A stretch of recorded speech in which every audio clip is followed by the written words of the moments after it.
جو انسان ہر وقت سب کی خوشی چاہتا ہے، سب کے بارے میں اچھا سوچتا ہے، سب کا خیال رکھتا ہے، وہی انسان زندگی میں ہمیشہ سب سے اکیلا رہ جاتا ہے۔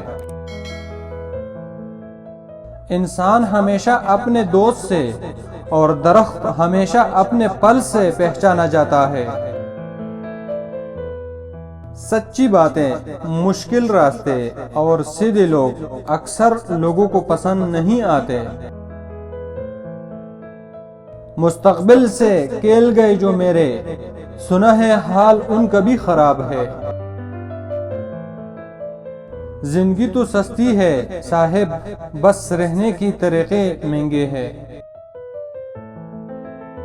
کتنا دلچسپ ہوتا ہے وہ لمحہ جب آپ کے سامنے لوگ جھوٹ بول رہے ہوتے ہیں اور آپ حقیقت سے آشنا ہوتے ہیں۔ کچھ لوگ زندگی میں یہ سکھانے آتے ہیں کہ آپ کتنی جلدی بیوقوف بنتے ہیں۔